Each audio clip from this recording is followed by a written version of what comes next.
시청자 여러분 안녕하십니까? 2월 18일 화요일 인사드립니다. 박민영입니다. 안녕하세요. 이혜은입니다. 간밤 뉴욕 증시는 대통령의 날로 휴장을 했습니다. 유럽 증시는 반면에 오름세로 마무리를 했는데요. 국방비 관련한 지출 이야기가 계속해서 흘러나오고 있습니다. 그런 가운데 테슬라의 저가형 전기차인 모델 Q가 예상보다 조금 더 빠르게 출시될 수 있다라는 출시 임박설이 보도되기도 했고요.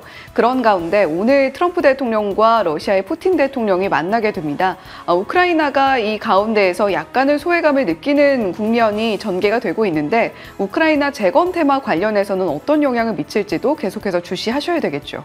네, 참 패권 다툼 속에서 또 우리가 고민해야 되는 방향은 무엇인지, 그리고 단기 급등과 장기 성장의 사이에서 매매자의 입장에서는 어떤 대응을 해야 되는지 참 고민이 많아지는 요즘입니다. 같이 이야기들 풀어가면서 전략 챙겨보도록 할게요.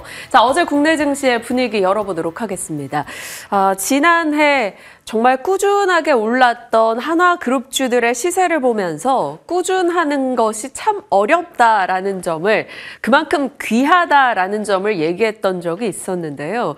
요즘 지수를 보면서도 그런 생각이 듭니다. 양 지수가 어제 상승하면서 코스피 올해 최고치를 경신했어요. 꾸준한 흐름을 나타내고 있습니다. 미국의 국채금리가 하락하고 달러가 내려가면서 업종별 순환매가 조금 더 강화됐고요. 금리 하락의 성장주 역할이 조금 더 도드라졌던 코스닥의 상대 강세가 어제 눈에 띄기도 했습니다. 자, 왜 꾸준한 것이 가장 대단하고 어려운 것인가? 지수 측면에서 꾸준하기 위해서 갖춰줘야 되는 요건들입니다. 일단 유동성이 더해져야겠죠. 어제도 코스피가 10조 원대 후반, 코스닥이 10조 원 가까이 거래 대금이 크게 늘었습니다. 그 전거래일 13조, 그 전전거래일 코스피 16조. 거래 대금 유동성이 꾸준하게 시장에 머물고 있다는 것이 긍정적이고요. 실적과 수출이라는 이 숫자 데이터의 정반응을 보여주고 있습니다. 작년에는 실적 좋으면 발표하고 세론, 수주 소식 발표하고 세론. 그래서 세론에 대한 공포가 꽤 컸었죠. 그런데 올해는 좋은 소식이 나오면 좀 좋게 반응하는 확률이 훨씬 더 높은 편입니다. 대표적으로 방위산업의 실적, 그리고 삼양식품의 실적이나 수출. 어제 개별주로 봤을 때는 GNC에너지가 2024년도 역대 최대 실적을 기록하면서 주가가 급등하기도 했죠. 25% 상승세. 개별주든 혹은 섹터든 전체적으로 좋은 이슈나 숫자에 제대로 반응을 보여주고 있습니다. 그러다 보니 시장 참여자들의 혼란이 조금 적죠. 그리고 뉴페이스와 소외주가 적절하게 올라가고 있습니다. 어제 시장의 뉴페이스는 엔비디아의 소캠 이야기 살펴봤었죠. LPDDR, CXL 이런 쪽에 한동안은 주춤했다가 혹은 새롭게 등장한 뉴페이스 쪽의 강세 흐름이 돋보였고요. 그런 이슈를 맞물고 기판주들의 강세도 참 도드라졌습니다. 요즘 심텍 차트 열어보면 적응 안 된다 하시는 분들 많은데요. 어제도 장중에 심텍이 굉장히 좋은 흐름을 나타내기도 했었고요. 기판주들의 전방위적인 강세 흐름이 돋보이기도 했었습니다. 어제 심텍 20%의 상승 나타나기도 했죠. 이런 식으로 뉴페이스와 함께 맞물렸던 소외주들도 같이 가면서 좀 고른 순환이 섹터와 테마 내에서 돌고 있다라는 거고요. 그리고 전체적으로 이들이 조정받고 다시 강하게 올라가고 조정받고 강하게 올라가는 흐름이 반복되면서 지수를 밀어 올리고 있습니다. 약조정, 강반등의 순환, 조선, 로봇, 방산 등이 되겠죠. 전력은 아직까지는 후보로 봐야 됩니다. 사실 최근에 한 2년 이상은 전력도 약조정, 강반등의 대상이었는데 올해는 아직까지 조정 이후 어떤 흐름을 보일지에 대해서 가늠하기가 좀 어려운 상황이네요. 거기에 이러한 이슈들이 맞물리며 종목과 실적 장세가 명확히 전개되며 전체적으로는 꾸준하게 지수가 올라가고 있습니다.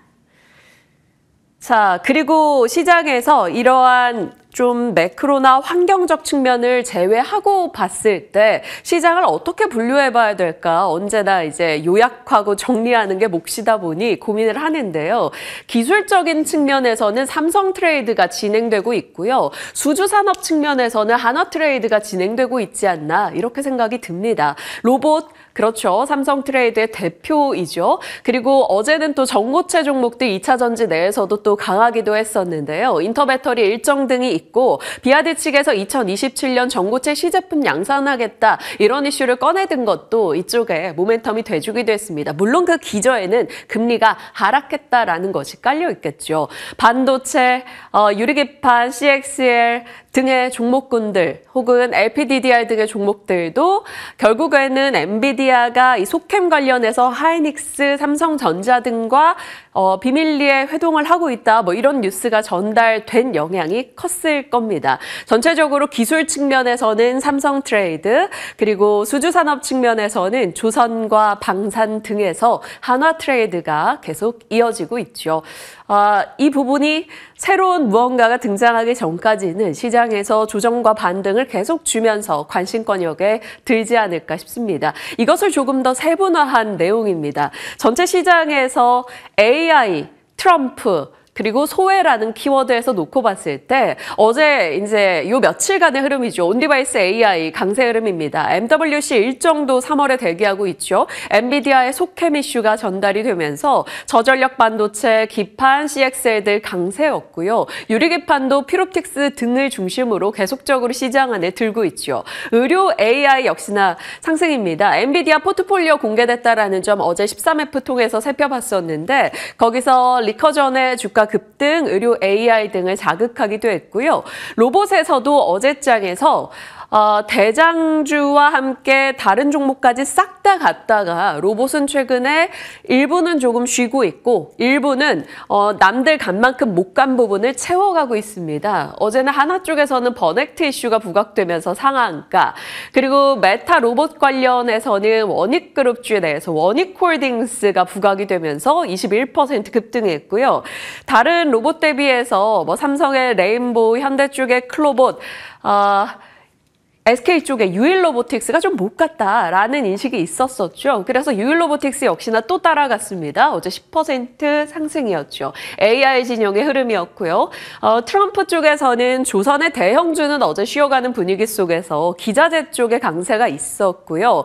LNG 관련 이벤트로 인해 화학주도 갔는데 이 부분에 대해서는 잠시 후에 좀 더 짚겠습니다.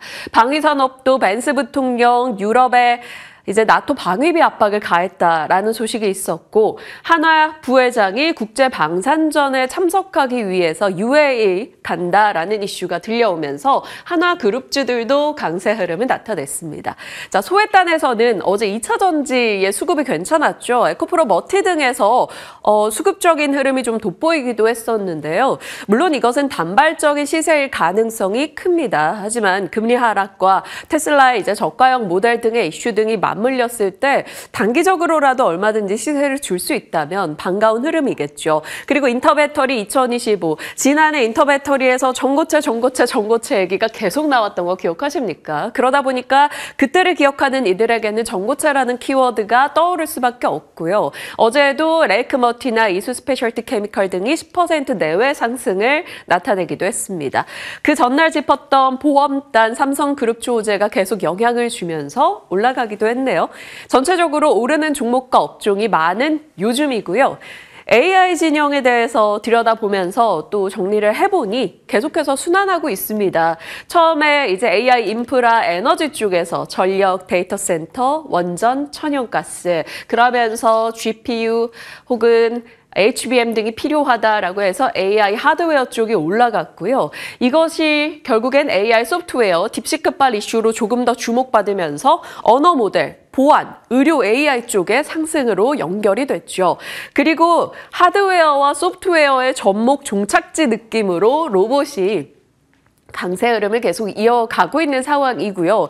최근 들어서는 그래서 이 로봇이든 뭐든 AI를 접목시키는 우리들의 앞에 미래 삶을 고려했을 때 지금의 반도체 기술을 한계를 뛰어넘을 수 있는 것, 무엇을 보완해야 될까? 거기에 대한 관심도가 조금 곁다리로 등장하기 시작했습니다. 그래서 바로 CXL, LPDDR, 뭐 혹은 이제 액침 냉각 기술, 아니면 유리기판 이런 쪽 등이 여기 들어갈 수 있겠죠. 소캠도 그런 맥락 중에 하나겠죠. 메인 AI 진영에서 서버단에서 엣지 디바이스 단으로 조금 관심도가 확산이 되면서 관련주들의 상승이 일어납니다. 그렇다면 또다시 이것들은 전력, 에너지, 하드웨어, 소프트웨어로 연결될 다만 그때그때 반등의 트리거가 될 것들을 기다리면서 매매자 측면에서는 살펴보시면 될 것이고요. 만약에 긴 시계로 투자를 하신다라고 한다면 그때는 이 각 분야에 조금 장기 투자를 할 수 있는 확신의 종목들을 하나씩 체크해 보시는 건 어떨까 싶기도 합니다.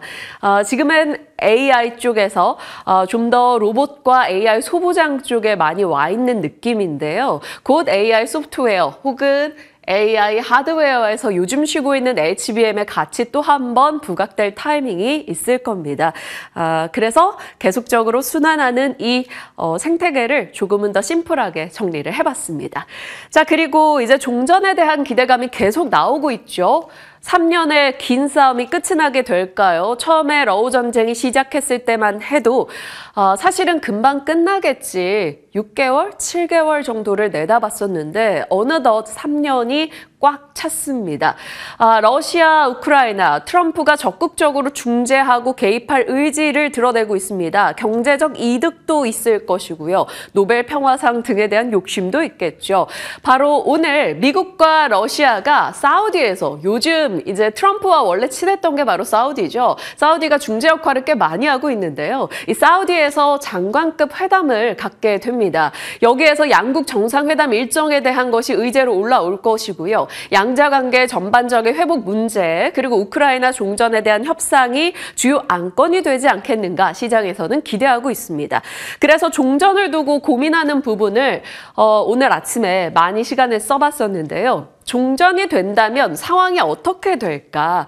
일단 물가에 대한 안정 기대감이 있겠죠. 물가, 금리, 달러 안정에 대한 기대가 커질 수밖에 없습니다. 러우 전쟁 이후로 곡물이나 에너지 가격 등의 운송 비용이 너무나 크게 올랐었기 때문에 이런 부분이 안정을 찾아가게 된다면 기대할 수 있는 매크로 환경이 열릴 수가 있겠죠.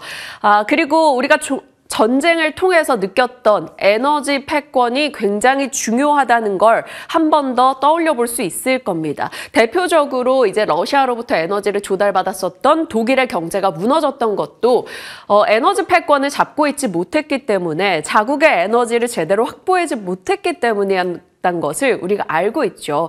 그래서 이제 에너지 패권이 중요하겠구나라는 것을 느꼈고 그런 가운데 LNG의 가치도 계속 올라가고 있습니다. 특히나 트럼프는 LNG를 계속해서 수입해서 수출해서 경제를 살리길 원하죠. 그러다 보니 조선 섹터가 에너지 패권의 중심에 들어가 있습니다.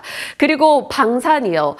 일각에서는 종전으로 인해서 방위산업의 센티가 흔들릴 수 있다라고 얘기할 수 있으나 그것은 단기적인 노이즈에 그칠 겁니다.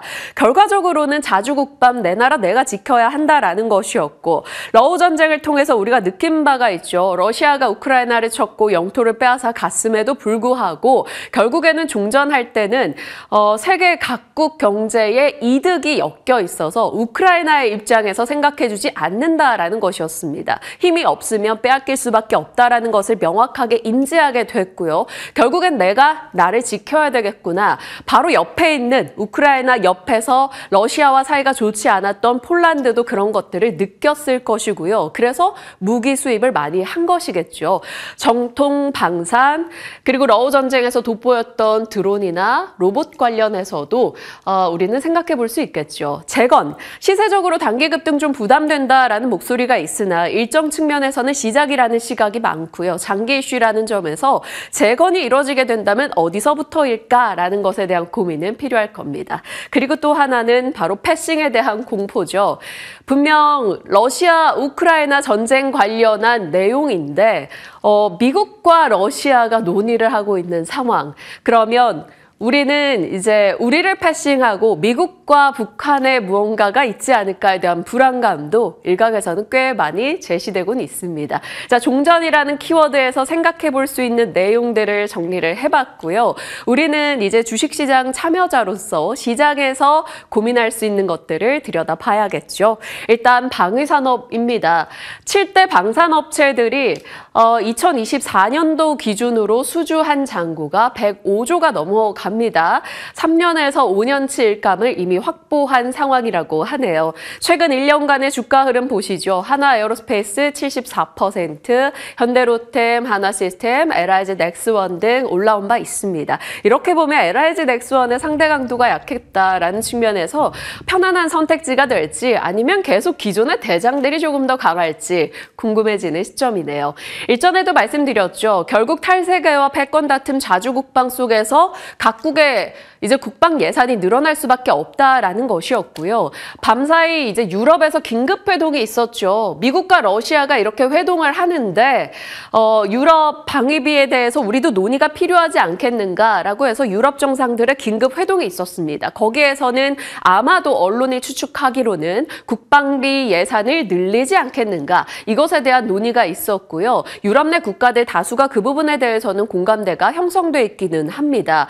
나토 회원국과 캐나다의 국방 예산을 다 합쳐도 미국의 절반이 되고 있지 않기 때문에 이 부분에 대해서 늘려갈 것이라는 시각이 압도적이죠. 그래서일까요? 유럽 내에서 방위산업 기업들의 주가가 급등세를 밤사이 나타내기도 했고요. 그러면 이들이 미국의 무기나 혹은 한국이나 일본이나 어느 쪽의 무기를 사게 될 것인가라는 고민이 따르겠죠. 한국의 무기가 꽤 선택지에 오를 가능성이 높습니다. 실제로 납품한 이제 유럽 국가들도 있고요. 나토 표준 규격에 한국의 무기가 충족을 하고 있다라는 점, 한국과 북한의 갈등이 계속 있었기 때문에 우리는 북한을 의식해서 무기 발전이 이뤄졌죠. 빠른 생산, 가성비 제품 충분히 메리트가 있다라는 겁니다. 그리고 이미 전차든 뭐든 하나를 팔아두면 그 안에 부품이라던가 혹은 정비의 모멘텀이 붙기 때문에 그 부분에 대해서는 마치 우리가 미용기기 팔고 부속품에 대한 매출이 늘어나듯이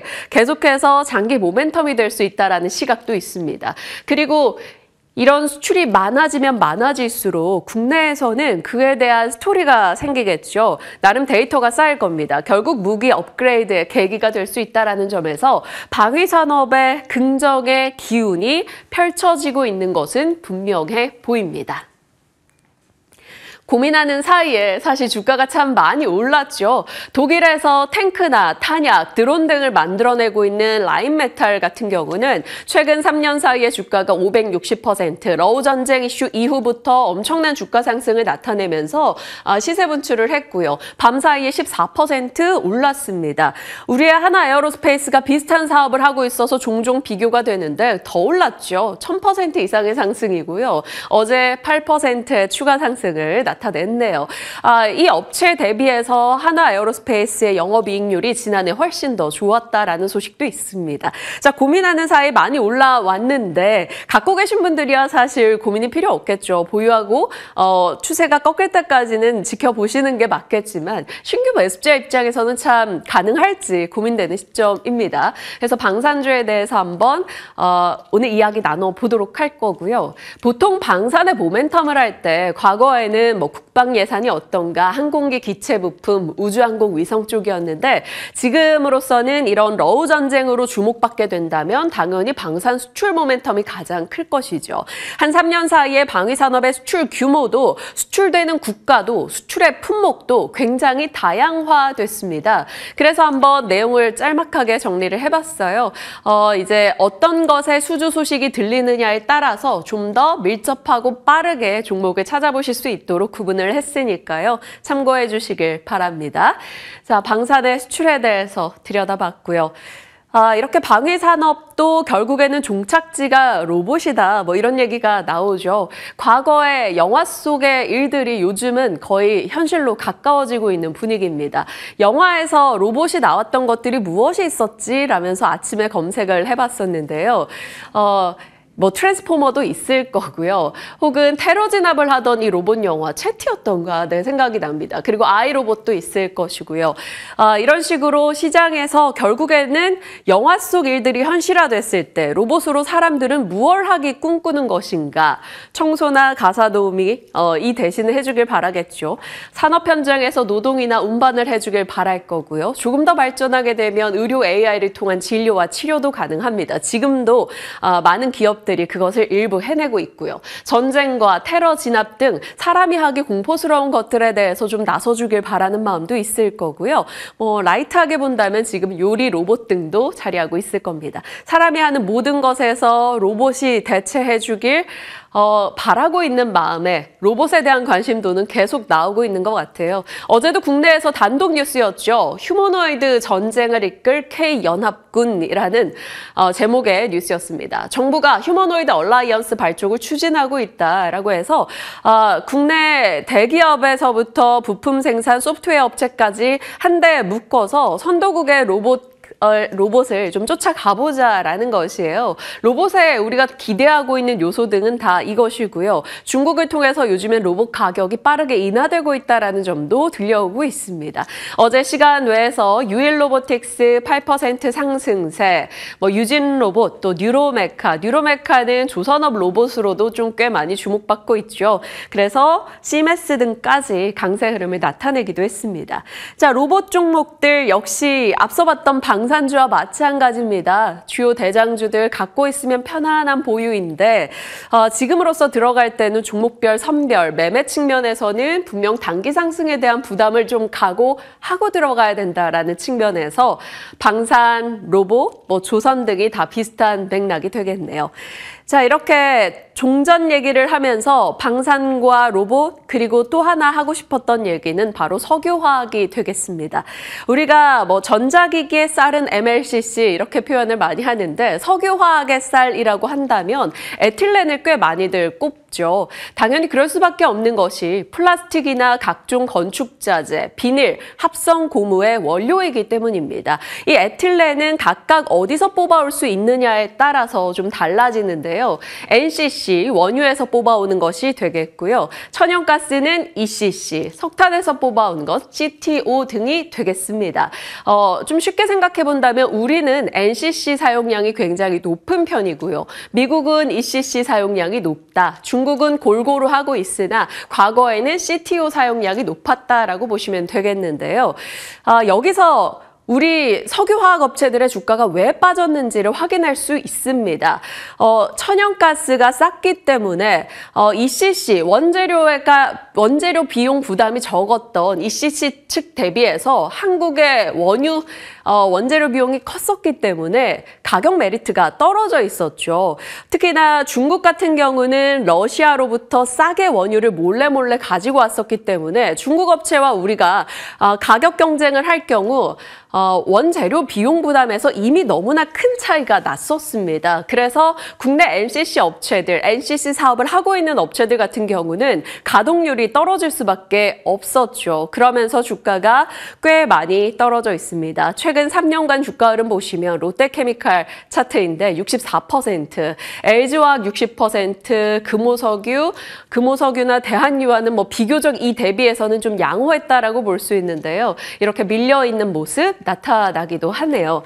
자, 그러면 석유화학주들은 언제까지 부진할까요? 조금은 달라질 수 있을지 지켜보겠습니다. 석유화학 업종에 약간 트리거가 될 수 있는 부분이 바로 러시아, 우크라이나 종전 이슈인데요. 러시아 제재가 만약에 러우 종전이 되게 된다면 완화될 것이고 그러면 중국이 아름아름 러시아로부터 싸게 사던 원유를 그렇게까지 싸게 들여올 수가 없는 상황이 될 겁니다. 그러면 중국 쪽 대비해서 우리가 가격에서 훨씬 더 메리트가 없었던 부분이 좀 완화될 수가 있겠죠.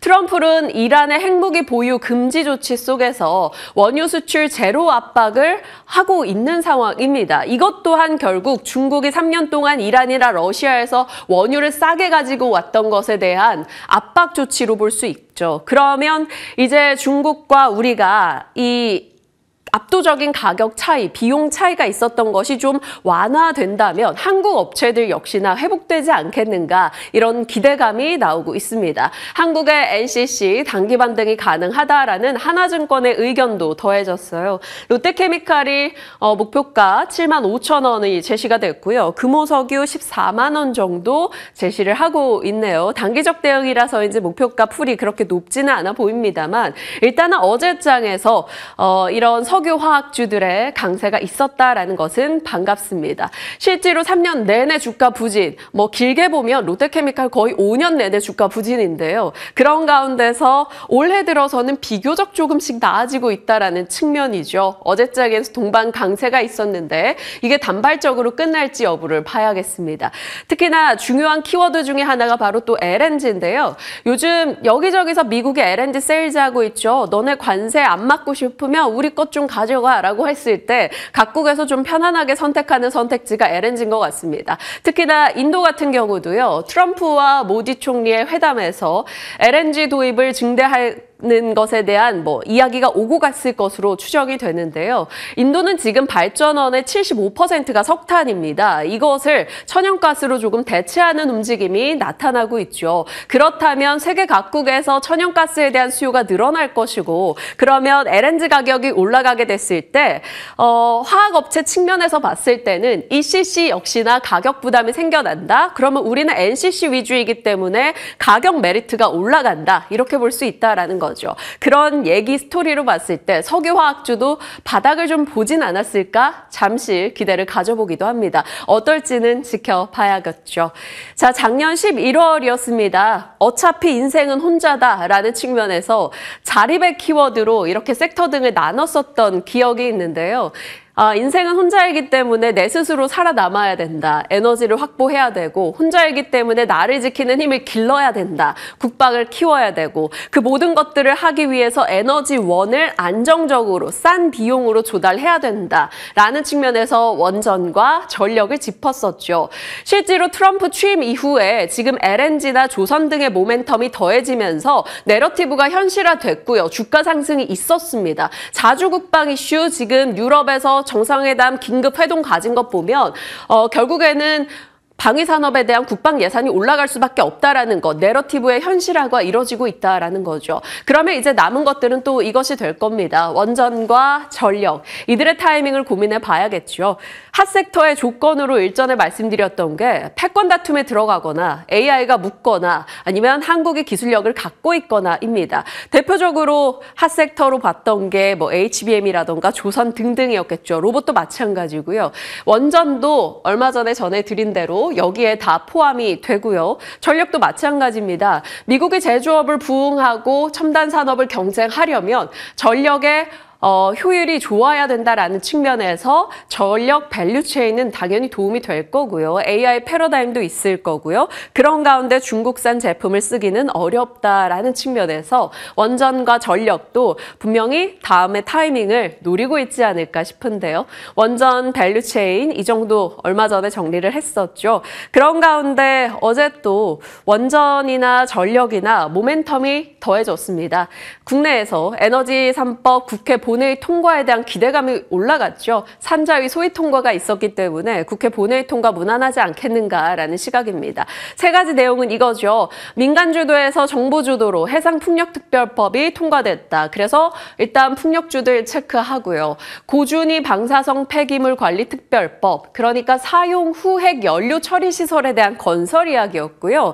그러면 관련한 사업들을 하고 있는 쪽, 건설 시설을 짓는 쪽 등에 대한 관심, 우진, 우진엔텍, 우리기술 등도 같이 거론이 됩니다. 그리고 국가기관 전력망 확충 특별법, 이것이 가장 먼저 통과가 됐는데 송전선로 확충이나 전력 생산 확대를 위한 인프라에 대한 내용이겠죠. 전선이나 전력 밸류체인도 영향받을 수 있는 내용 등이 되겠습니다.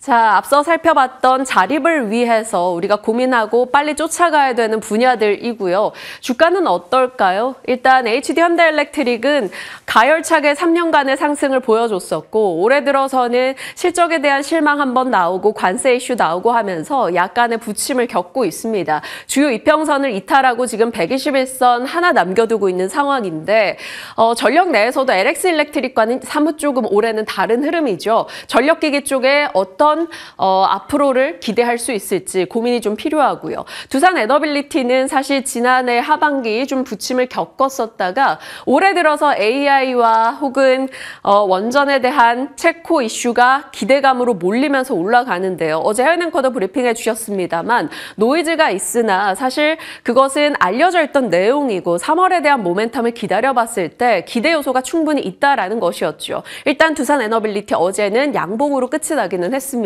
어떻게 진행될지 전력과 원전의 타이밍 지켜보도록 하죠.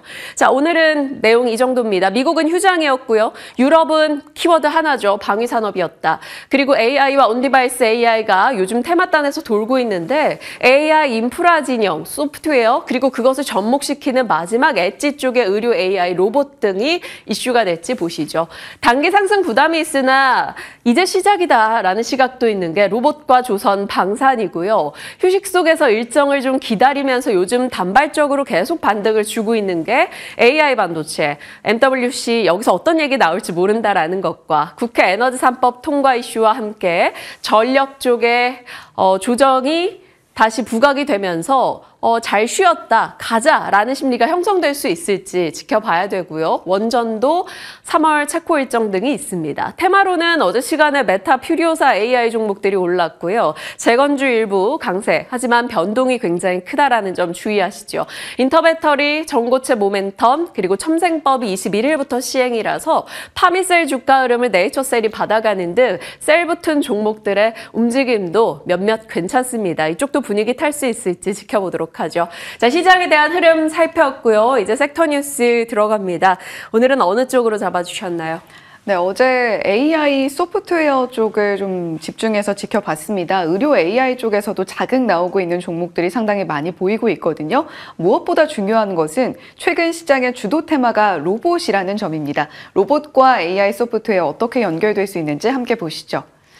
자, 묻고 더블로가 타짜에 나오는 명대사입니다.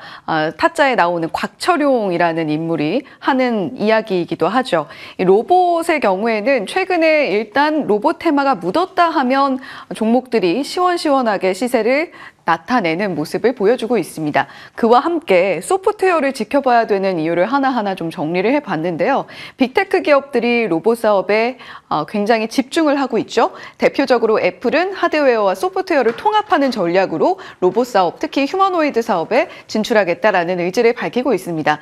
메타 역시 마찬가지인데요. 메타의 경우에는 조금 더 소프트웨어 쪽에 집중을 해서 휴머노이드 사업을 전개하겠다라는 이야기를 하고 있죠. 그런 가운데에서 앞서서 민영 앵커도 이야기를 해주었던 K연합군 휴머노이드 로봇 얼라이언스 발족한다라는 소식이 단독 보도를 통해서 전달이 됐습니다. 국내 로봇 기업과 소프트웨어 업체들도 참여할 것이다 라는 이야기가 나오고 있는 가운데 과연 어떤 소프트웨어 기업들이 참여할지, 로봇 기업들이 참여할지 시장의 시선이 집중이 되겠죠.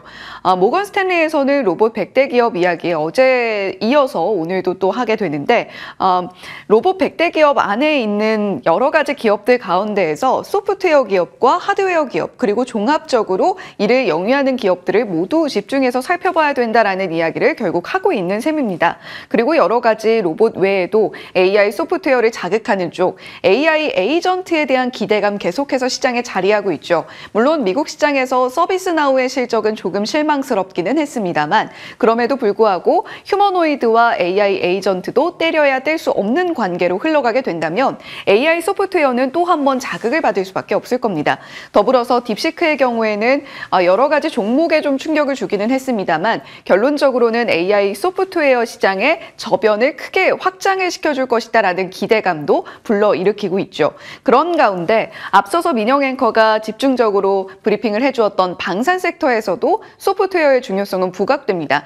물론 AI 소프트웨어까지 모두 전반적으로 확장되기보다는 방산 쪽의 소프트웨어에 집중하고 있는 한화비전 같은 기업들이 자극을 받아가겠으나 특히 유럽 시장에 진출을 하기 위한 방산 기업들의 경우에는 소프트웨어 쪽을 미국의 로키드 마틴사라던가 여러 가지 기업들에서 채택하고 있는 경우들이 있기 때문에 이러한 경우에는 방산 소프트웨어의 국산화도 굉장히 절실하게 필요한 상황이다라는 이야기가 나오고 있죠. 그리고 퓨리오사 AI 역시도 AI 소프트웨어 기업들을 계속해서 자극하고 있습니다. 일단 로봇 소프트웨어 쪽을 영위하고 있는 기업들도 한번 정리를 해봤는데요. 대표적으로 어제 시장에선 좀 차익 매물이 나온 기업들도 많이 있었습니다.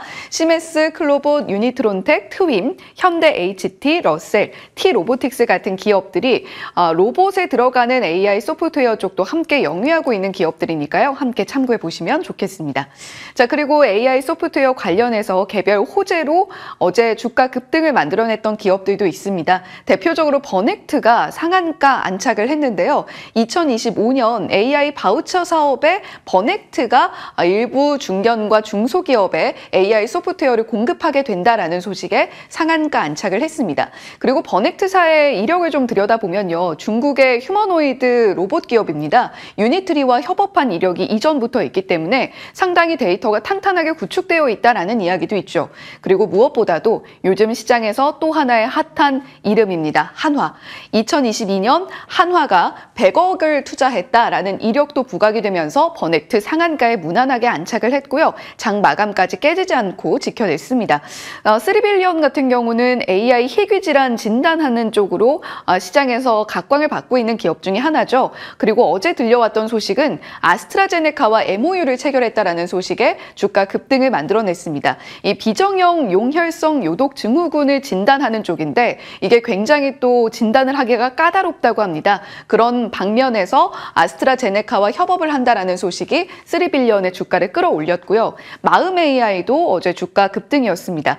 퀄컴의 사물인터넷 엑셀러레이터의 공식 멤버로 함께하게 됐다라는 소식이 들려왔고요. 2024년 하반기부터 퀄컴과 협력한 이력이 또 부각되고 있는 마음 AI입니다. 그리고 무엇보다도 딥시크를 정부에서 사용 좀 중단한다라는 소식이 들려왔는데 그런 가운데에서도 R1 모델은 제외가 됐습니다. 딥시크는 크게 두 가지 영역으로 좀 영위가 되고 있는데 R1 모델의 경우에는 오픈소스로 AI 소프트웨어 기업들이 활용할 경우에는 굉장히 좀 빠르게 데이터를 확보하고 확장을 시킬 수 있는 영역이기도 하죠. 이 R1 모델을 채용하고 있는 국내 기업들 대표적으로 리튼 테크놀로지스, 마음 AI, 포티투마루 같은 기업들이 있는데 사실 딥시크의 R1 모델 같은 경우는 국외에서도 많이 채택을 하고 있다는 점에서 이 AI 소프트웨어 관련해서 마음 AI가 딥시크 중단과는 별개로 계속해서 사업군을 영위할 수 있게 됐다는 소식도 마음 AI의 주가를 끌어올리는 데 일조했습니다.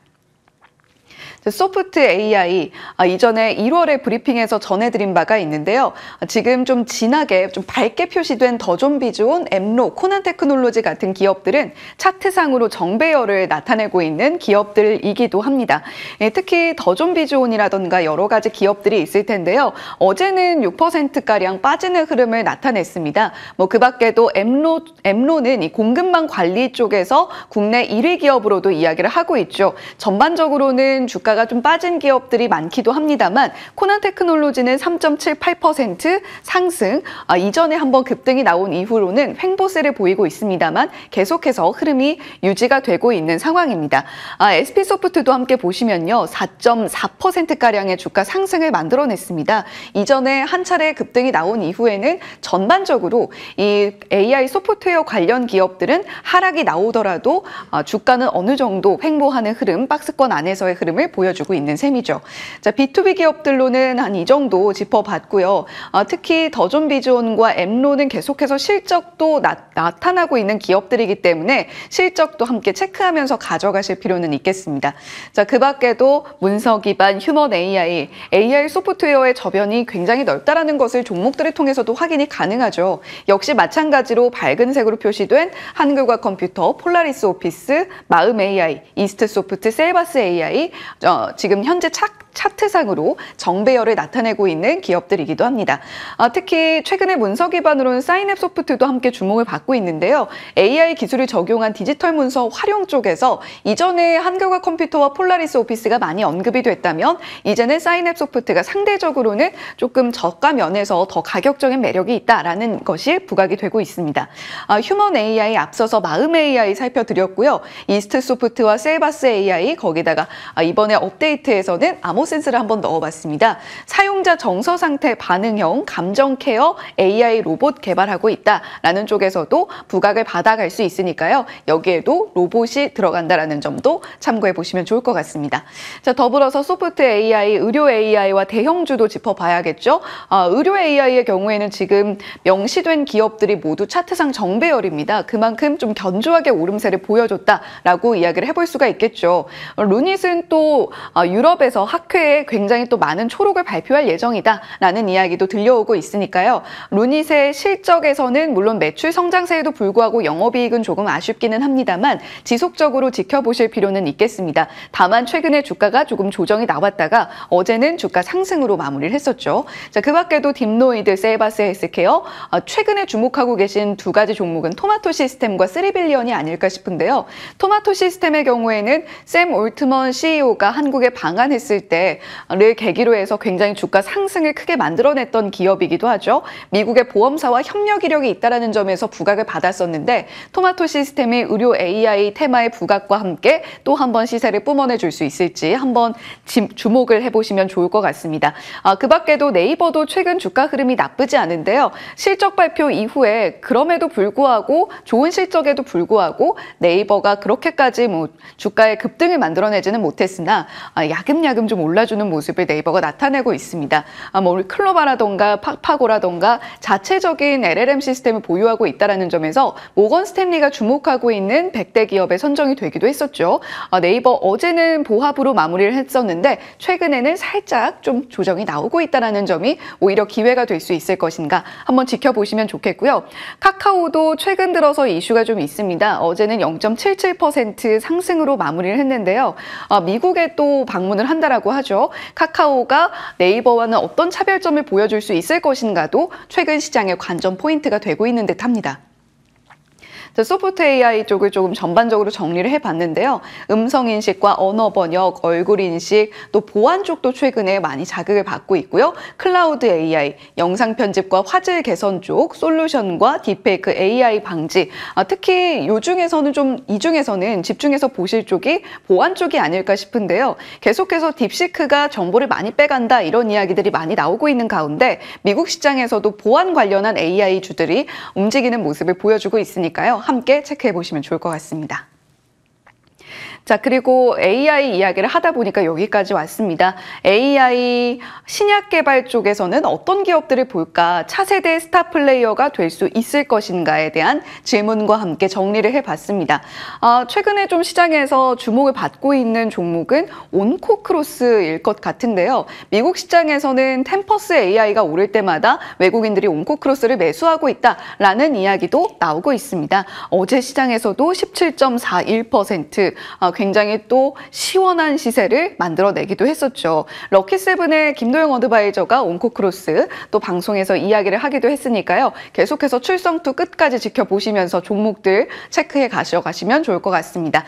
자, 그리고 신테카바이오도 역시 주목을 받고 있는 기업 중에 하나죠. 특히 리커전의 임상 이상을 대기하고 있는 신테카바이오인데 실적에 있어서는 여전히 아쉬운 건 사실입니다. 그러나 어제 시장에서는 7.6%가량의 강세 함께 나타냈고요. 파로스아이바이오도 함께 보시죠. 2.25% 강세. 최근에 주가가 약간의 변동폭을 보이고 있고 무엇보다도 좀 꽉 찬 양봉이 없다라는 점은 조금 아쉽기는 합니다. 이렇게 좀 AI 신약 개발 관련한 종목들의 시세도 체크를 하고 왔는데요. 온코크로스의 주요 파이프라인은 랩터 AI입니다. 약물의 최적 적응증을 탐색한 후에 이를 어떻게 확장할 것인가를 지원하는 플랫폼이라고 보시면 되겠고요. 무엇보다 글로벌 임상 일상까지 완료가 됐다는 점이 온코크로스에 대한 기대감을 높이고 있습니다. 신데카바이오의 주요 파이프라인은 딥매처고요. 합성 신약과 신규 항원 예측이라던가 다양한 분야에 적용 가능한가를 테스트한다라고 보시면 되겠습니다. 바이오의 주요 파이프라인은 케미버스, 이노보 테라퓨틱스의 경우에는 딥제마인데요. 다만 조금 주의하실 점은 임상 단계에 진입을 하고 있는 파이프라인이 상당히 드물기 때문에 옥석 가리기가 중요하다라는 점일 겁니다. 자, 그리고 어제 또 하나의 소식이 들려왔는데 크게 보도가 되지는 않은 것 같더라고요. 코어라인 소프트의 A 뷰가 FDA 사전 승인을 받았습니다. 510K 승인이고요. 새 의료기기가 본질적으로 기존에 승인을 받았던 의료기기와 동일한 성능을 가지고 있다는 것을 입증했을 때 받게 되는 승인 결과입니다. 특히 이 510K 승인을 통해서 앞으로 뭔가 조금 더 뛰어난 의료기기 쪽이다라는 것을 증명한 것은 아니나 미국 시장까지 판로가 확대됐다라는 것이 굉장히 중요한 포인트일 테고요. 코어라인 소프트의 오늘 주가 추이도 한번 지켜보시면 좋을 것 같습니다. 자, 그리고 의료 AI 관련주 이전에 한번 정리해서 전해드린 내용인데요. 한 번 더 짚어드립니다. AI 영상과 진단, 솔루션 플랫폼 쪽에서 루니, 뷰노, 딥노이드, JLK, 노일 같은 기업들 지속적으로 언급이 되고 있고요. 앞서서 살펴봤던 3빌리언, 온코크로스도 계속해서 주시를 해보시면 좋을 것 같습니다. 그리고 무엇보다 좀 시장에서 주목하고 있는 쪽은 바이오마커 쪽일 텐데요. 유전적인 형질의 변화에 따라서 그러니까 유전적인 형질이 모두 각각 다른 것에 어떻게 신약이 적용이 되고 이를 확장할 수 있을 것인가를 테스트하는 쪽입니다. 신테카 바이오, 온코크로스, 파로스아이 바이오, 보로노이도 함께 지켜보시면 좋겠네요. 지금 마지막 표 하나에만 나온 종목이 한 30개 정도이더라고요. 그러니까 언제나 종목 대응이 참 어려운데 기업들마다 뭐 수급이나 이슈나 실적이나 갖고 있는 조금 더 무거운 타이틀이 다를 겁니다. 어떻게 종목을 선별해야 될 것인가 이 공은 출연자께 던져보도록 할게요. 지금부터 전략 함께 챙겨보시죠.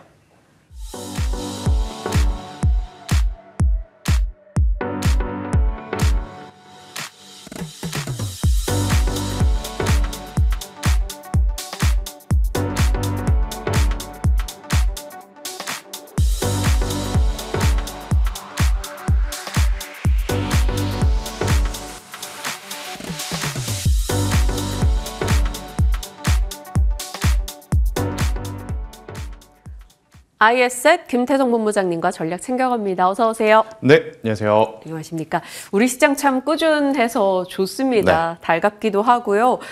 주요 잘 가주는 섹터들의 순환하며 상승세 좋은데 이제는 그래서 뭘 사야 되나 고민이에요. 갖고 있는 종목들이 뭐 조선방산 로봇 등에 들어간다면 뭐 유리기판 등에 들어간다면 고민이 덜할 텐데 그쵸. 신규 매수자 입장에서는 약간 남들만 벌고 나는 못 버는 느낌에 뭘 사야 될까 고민이 맞아요. 깊어요. 네, 일단 용기 있는 자가 수익을 얻는다라는 표현이 맞는 현재의 시장이 아닐까라는 생각이 듭니다.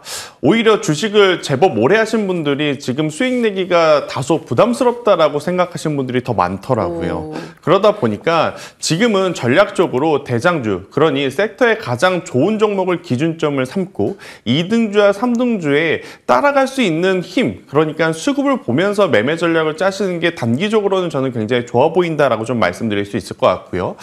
나는 단기적으로 매매하기가 어렵다라고 하신 분들은 결국은 중장기적으로 봤을 땐 바닥에서 드디어 모멘텀이 살아나서 올라오는 쪽을 좀 보셔야 될 것 같은데 한 가지 예를 들면 2차전지 굉장히 힘들지 않습니까? 그런데 그 2차전지 힘든 섹터 안에서 어제 같은 경우에는 굉장히 큰 호실적을 내면서 올라온 종목이 있었습니다. 바로 PNT라고 하는 2차전지 장비주. 그러니까 그런 쪽에 대한 어떤 스윙 전략 혹은 중장기 전략을 펼치시는 게 지금 개인 투자자분들 성향에 따라서 조금 다르겠으나 굉장히 좋은 맞춤형 전략일 수 있겠다는 의견 드리도록 하겠습니다. 실적의 정반응, 뭐 PNT도 그에 속했죠. 그렇죠. 이 서프라이즈 실적과 함께 주가가 좋았고요. 때마침 어제 2차전지 쪽의 분위기도 네. 양호했기 때문에 좋은 흐름이 있었습니다. 투자 성향에 맞춰서 호흡을 하셔야 될 것 같고요. 요즘 반도체 진영에서는 HBM의 휴식이 있고 그 그렇죠. 외를 다른 반도체 소부장이 채웁니다. 네. CXL 혹은 저전력 반도체, 네. 뭐 유리기판, 기판들까지요. 지금 반도체 진영에서 가장 매력 있게 보시는 쪽이 어디입니까? 일단 조금은 테마적인 모습에 집중을 하셔야 될 것 같아요. 우리나라뿐 아니라 미국도 하드웨어 쪽에서 소프트웨어로 투심이 많이 넘어간 상황이다 보니 그 여파가 우리나라 시장에 고스란히 지금 전해주고 있다고 설명드릴 수는 있을 것 같습니다. SK하이닉스가 약하냐? 그건 아니죠. 하지만 상대적으로 다른 쪽에 대한 어떤 순환매 성격이 띄는 기업들이 너무나 강하다라고 좀 보시면 되죠. 대표적으로 CXL, 그리고 지난주와 어제 가장 또 많이 움직였던 엔비디아의 솝캔 관련주, 그리고 이제 여기에 이제 또 동반해서 LPDDR5라든지 기판 관련주들의 힘이 굉장히 강했기 때문에 단기적으로 보실 수 있는 분들은 당연히 여기서 봐야 되죠. 하지만 이제 개념을 명확하게 좀 알고 계셔야 될 것 같습니다. 뉴스를 보니까 HBM과 CXL이 마치 서로 이제 경쟁 구도인 것처럼 나온 기사들이 좀 많더라고요. 그래서 이제 이 부분을 제가 한번 정리를 좀 드리고 싶은데, 네. HBM과 CXL은 HBM을 대체할 제품이 아닙니다. HBM은 속도의 가속화를 야기시키는 제품이고요. 지금 CXL 같은 경우에는 메모리 영역을 확장을 하는 이제 부품이라고 좀 보시면 될 것 같아요. 그래서 추후에는 HBM 플러스 CXL로 갈 확률이 굉장히 높으니 HBM이 CXL보다 좋다, CXL이 HBM보다 좋다, 이런 이중적인 답을 좀 내리기보다는 같이 보셔야 된다라고 좀 보시면 될 것 같고요. 저는 그 사이에 중장기적으로 쉬어가는 종목을 꼽으라고 한다면 결국 유리기판일 것 같습니다. 유리기판에 그러면 어떤 종목을 봐야 되느냐? 저는 아무래도 이제 SKC를 필두로 하는 기업들을 보시는 게 지금은 더 맞지 않겠나라는 의견. 단기적으로는 LPDDR5를 필두로 하는 뭐 심텍이라든지 TLB가 있겠지만, 사실 오늘 또 추가적으로 신규 매수하기에는 다소 부담스럽기에 네. 이들은 체크만 해두시고 조정을 기다리시는 게 맞지 않겠나라는 의견 드리겠습니다. 그래서 뭐 사라고요? 저는 SKC를 차라리 천천히 신규 매수를 하는 것도 괜찮아 보인다라는 의견 드리겠습니다. 알겠습니다. 자, 시장과 반도체 진영 살펴봤고요. 그리고 방산 보겠습니다. 네. 방산은 어제뿐 아니죠. 작년부터 계속해서 이슈가 됐고 좋은 흐름이 있고 그 가운데 한화그룹주가 들어가 있는 상황인데 밤사이 이제 유럽에서 그렇죠. 또 방위산업 주가들의 급등이 돋보였습니다. 방산의 스토리 지금도 늦지 않았을까요? 방산 이야기할 때 제가 조심스러워집니다. 하나 에어로스페이스의 사건도 좀 있었고, 대신에 이제 i3 시스템이 굉장히 잘 커버한 상황. 네. 여기 이제 저도 더 신중하게 어제 저녁에 잠자지 않고 좀 봤는데, 여기서도 지금 우리가 공략을 해야 된다면 공략할 기업이 하나 있더라고요. 하나그룹주가 부담되죠. 그렇다고 LIG 넥슨 지금 따라 사자니 너무나 안 움직이니까 많은 분들이 이거는 혹시 좀 현대로템과 다른 방향으로 가고 있나라는 고민도 되는 상황. LIG 넥슨 오늘 증권사에서 목표가 상향 보고서 2개 나왔더라고요. 그렇죠. 그런데 이제 저는 차라리 풍산이라는 기업을 지금 볼 때가 됐다. 탄약 쪽이죠. 그렇죠. 그러니까 유럽에서 방산 이야기가 나오면 상대적으로 가장 많이 언급이 되는 기업이 아무래도 이제 탄 쪽이기 때문에, 라인메탈. 그렇죠. 거기에 이제 조금 더 어떻게 보면 영향력이 커지는 이 풍산을 지금 위치에서 보는 것은 저는 적극적으로 봐도 괜찮다라고 좀 보시면 될 것 같고, 이 탄환을 만들 때 많이 들어가는 또 제품이 뭐냐면 구리입니다. 또 이제 구리에 대해서는 또 관세를 매길 수도 있겠다라는 이야기가 여기저기 지금 또 나오고 있는 상황이라 저는 뭐 굉장히 좋은 모습들을 좀 보일 수 있고, 또 구리가 어디에 많이 들어가죠? 전력? 전선에 들어가죠. 네. 그리고 또 전선 중엔 해상 케이블은 육상 케이블보다 3배가 더 많이 들어간다라고 합니다. 최근에 메타에서 무슨 이야기가 나왔냐면 우리 해상 케이블 대규모로 깔겠다라는 이야기가 나왔습니다. 그래서 그렇기 어제 때문에 LS 마린이가 그래서 저는 구리 관련주로서 본다면 풍산을 한번 지금 위치에서 보는 게 가장 적절치 않겠는가라는 의견 드리겠습니다. 그러면 구리 사야 되는 거 아니에요?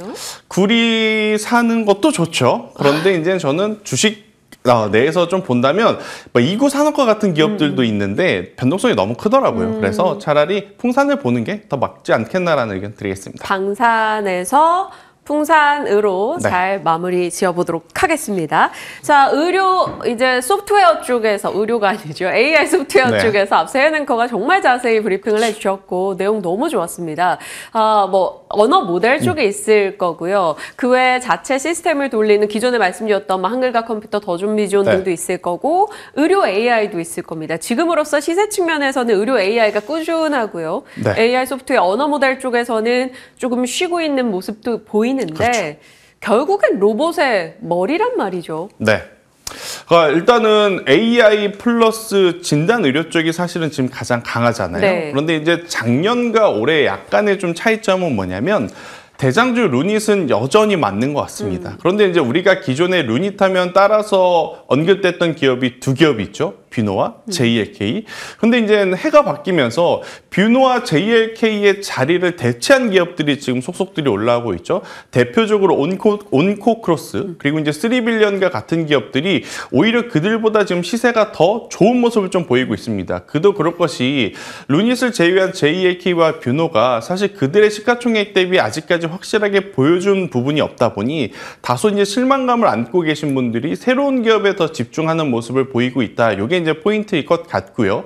저는 이쪽에 대한 관심도는 주가가 다소 높아 보이긴 하나 여전히 공략할 만한 기업은 있다. 그래서 오늘 원픽으로 가지고 온 기업이 바로 이쪽에서 더 오른쪽에 한번 이제 승부를 저는 던져볼 타이밍이 되지 않았나 싶어서요. 이쪽도 계속 집중을 해야 된다는 의견 드리겠습니다. 네, 그 종목 곧장 공개하겠습니다. DBDB 딥, 네. 딥노이드이네요. 네, 입니다. 일단 딥노이드가 딥시크에 어떻게 보면 가장 큰 피해를 보기도 했고 반대로 보면 가장 큰 수혜를 볼 가능성도 높아 보이죠.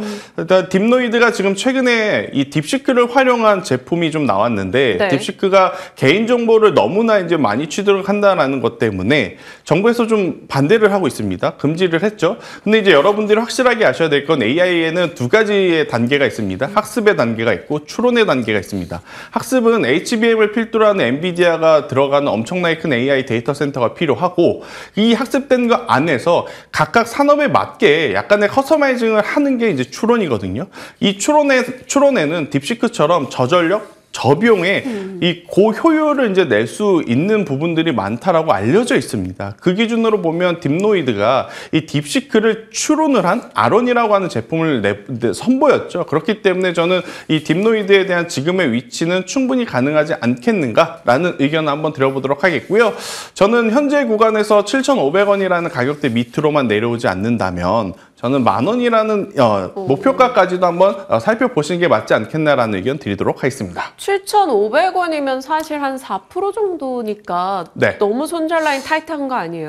그러면 7,000원까지 목표가를 제가 손절가를 정정해 보도록 하겠습니다. 알겠습니다. 네. 7,000원, 10,000원 기억하기 쉽게 딥노이드 살펴봤습니다.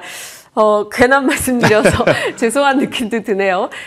그리고 석유화학주 볼게요. 네. 사실 김태성 본부장님의 수많은 종목으로 저희가 호흡했고 수익이 난 것도 많고 가끔 아쉬운 종목도 있죠. 그런데 거의 최근에 단 한 번도 얘기 안 주셨던 게 석유화학 섹터 같아요. 네. 그도 그렇게 시장도 관심이 없고 그쵸. 주가도 저 바닥에 있습니다. 또 요즘 조금 낮더라고요. 아마 투자뉴스 7의 미니앵커 브리핑을 보신 분들은 에틀렌에 대한 이야기 이미 이제 들으셨을 것 같은데 저도 이제 동일한 이야기를 할 것 같아요. 그래서 이제 다른 것보다는 전 추가적으로 우리가 체크해야 될 포인트는 두 가지입니다. 상대적으로 금호석유가 지금 석유화학주들에서는 가장 좋은 모습을 보이고 네. 있어요. 여기는 이제 합성고무를 취급하는데 합성고무의 단가가 벌써 작년 대비 40% 올랐습니다. 네. 그런데 이 합성고무가 어디에 들어가냐? 타이어에 들어가죠. 아니 자동차 그렇게 많이 팔아? 이렇게 생각하실 수 있겠지만 북미 지역에 우리나라 SUV가 엄청나게 많이 팔렸다는 거 작년에 현대차 기아를 보면서 여러분들이 알고 계실 겁니다. 그러니까 승용차보다 훨씬 더 많은 합성고무가 이제 들어가기 때문에 석유화학 내에서 금호석유가 가장 주가가 좋을 수밖에 없고요. 그리고 다들 NCC 공장을 갖고 있는데 이게 중국과의 가격 싸움이 안 됐었습니다. 네. 그런데 이제 금호석유는 이 NCC 공장이 없는 유일한 우리나라 석유화학 기업이기에 다른 기업들보다는 이제 무풍지대에 있다라고 좀 보여질 수는 있어서 금호석유를 보는 것은 좋다. 그런데 이제 그 외의 종목군들은 지금 올라오는 이유가 종전에 대한 기대감을 안고 있습니다. 종전을 하게 되면 러시아가 중국에게 싸게 줬던 것을 싸게 못 줄 가능성이 높고 그렇게 되면 그들의 가격이 올라오면서 우리나라 제품과 그들의 가격이 비슷해지면 승부를 좀 볼 수 있지 않겠느냐. 이게 이제 골자인 것 같은데요. 네. 저는 어려울 것 같습니다.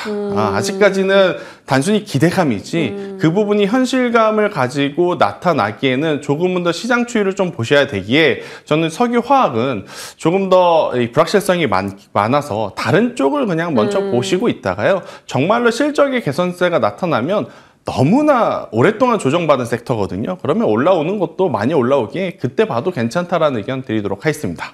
롯데그룹주의 전체 대기업 시가총액 순위가 진짜 저 멀리 떨어지는데 롯데케미칼 등도 한 몫을 했을 겁니다. 지금 뭐 약간 미운홀이었던 사업부들을 매각하면서 좀 주목받고 올라오는 때도 있기는 한데 아직까지는 본업의 가치가 그렇게 부각되기는 이르다 얘기 주셨고요. 금호석유가 좀 탄탄했던 이유 등은 살펴주셨네요. 일단은 지금은 지켜만 보는 걸로 정리하겠습니다. 시장에 대한 그리고 종목에 대한 흐름 짚어봤습니다. ISL 김태성 본부장님과 함께했네요. 고맙습니다.